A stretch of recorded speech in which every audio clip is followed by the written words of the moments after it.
Chapati ಪೂರಿಗೆ super combination ಈ ಕಡಲೆಕಾಳು gravy. ಮಾಡೋದಕ್ಕೂ ಈಸಿ, ತುಂಬ ಟೇಸ್ಟ್ ಆಗಿರುತ್ತೆ. ಟ್ರೈ ಮಾಡಿ ನೋಡಿ.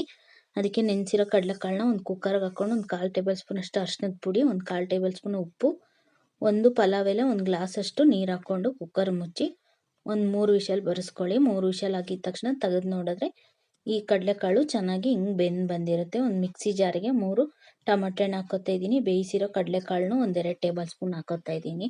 ಈ ಕಡಲೆಕಾಳು ಹಾಕೋದ್ರಿಂದ ಈ ಗ್ರೇವಿ ಬಂದು ಥಿಕ್ನೆಸ್ ಬರುತ್ತೆ ಅಂತ ಈ ರುಬ್ಬಕ್ಕೆ ಹಾಕೋತಾ ಇದ್ದೀನಿ.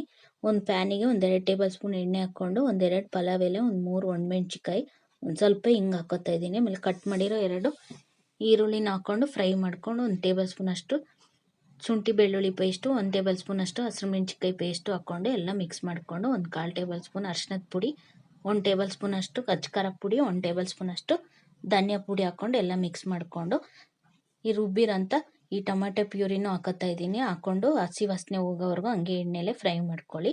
ಫ್ರೈ ಆಗಿದ ತಕ್ಷಣ ಈ ಬೇಯಿಸಿಟ್ಟಿದ್ವಲ್ಲ ಕಡಲೆಕಾಳು, ಅದ್ರದ್ದು 1 ಟೇಬಲ್ ಸ್ಪೂನ್ ಅಷ್ಟು ನೀರು ಹಾಕ್ಕೊಂಡು ಎಲ್ಲ ಮಿಕ್ಸ್ ಮಾಡಿಕೊಂಡು ಈ ಬೇಯಿಸಿಟ್ಟಿರೋಂಥ ಕಡಲೆಕಾಳನ್ನ ಅದಕ್ಕೆ ಹಾಕೋತಾ ಇದ್ದೀನಿ. ಹಾಕ್ಕೊಂಡು ಎಲ್ಲ ಮಿಕ್ಸ್ ಮಾಡ್ಕೊಳ್ಳಿ. ಮಾಡಿಕೊಂಡು ಒಂದು 1/4 ಟೇಬಲ್ ಸ್ಪೂನ್ ಅಷ್ಟು ಉಪ್ಪು ಹಾಕ್ಕೋತಾ ಇದ್ದೀನಿ. ಅದನ್ನು ಎಲ್ಲ ಮಿಕ್ಸ್ ಮಾಡಿಕೊಂಡು ಈ ಮ್ಯಾಜಿಕ್ ಮಸಾಲಾನು ಹಾಕ್ತಾಯಿದ್ದೀನಿ.